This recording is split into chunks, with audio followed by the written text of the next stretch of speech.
আমার আসলে শুরুটা ছিল শখের থেকে। একসময় কম্পিউটার ইঞ্জিনিয়ারিং কমপ্লিট করার পর যখন বেবি হলো জবটা ছেড়ে দেই। তো তখন আসলে একটু মানসিকভাবে ভেঙে পড়েছিলাম যে লেখাপড়া করে কি করব, বা লেখাপড়া করে আসলে বসে থাকা মেয়েদের জন্য একটু কষ্টকর। যেহেতু জবও করতাম তখন, জবটা ছেড়ে একটু তখন খারাপ লাগে যে ইনকাম করার পর বসে থাকা।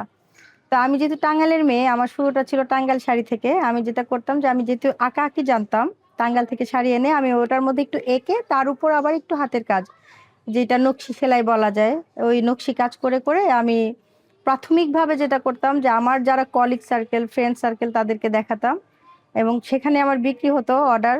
তখনও ফেসবুক অতটা জনপ্রিয় ছিল না, ফেসবুক ইউটিউব সেরকম ছিল না। তো ওভাবে আর কি ইন্সপাইরেশন পাই যে আমার প্রোডাক্ট মানুষ পছন্দ করছে, ভালো লাগছে তাদের। তারপর আস্তে আস্তে মানে শুরুটা হয় যে অর্ডার পাওয়া শুরু করলাম। অ্যান্ড ফাইনালি যেটা হলো যে কোনো এক বৈশাখে একটা বাল্ক অর্ডার আসে আমার, বৈশাখী কিছু মানে প্রোডাক্ট আমাকে রেডি করে দেওয়ার। ওই হচ্ছে আমার মানে জব ছেড়ে দিয়ে দেন আবার শুরুটা করা, যে বিজনেসে পা রাখা। অর্থাৎ এন্টারপ্রেনারশিপের প্রথম পদক্ষেপ আমার ওইভাবেই শুরু।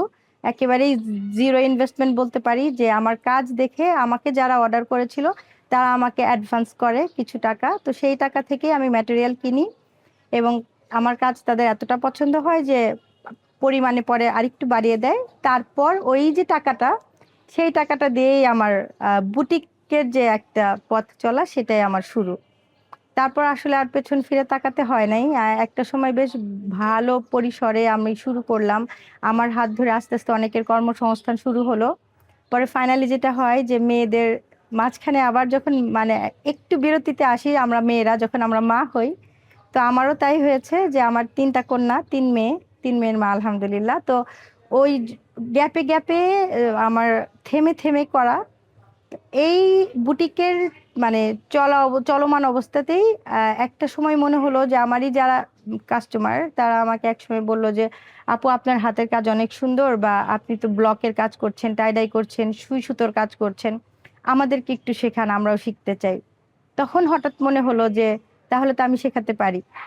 তো প্রথমে অনেককে শেখাতাম ফ্রি অফ কস্ট, নিজে ঘরে অ্যারেঞ্জ করে। পরবর্তীতে মনে হলো যে না, এটাও আস্তে আস্তে আমি একটা বিজনেস হিসেবে দাঁড়া করাতে পারি, পাশাপাশি আমার হাত ধরে আরো 10 জনের যাতে কর্মসংস্থান হয় সেটা যাতে আমি করতে পারি। ওই উদ্যোগে আসলে সখিতার একটা সিস্টার কনসার্ন ক্রাফটি সখিতা, যেটা হচ্ছে আমার হ্যান্ডিক্রাফট ট্রেনিং সেন্টার।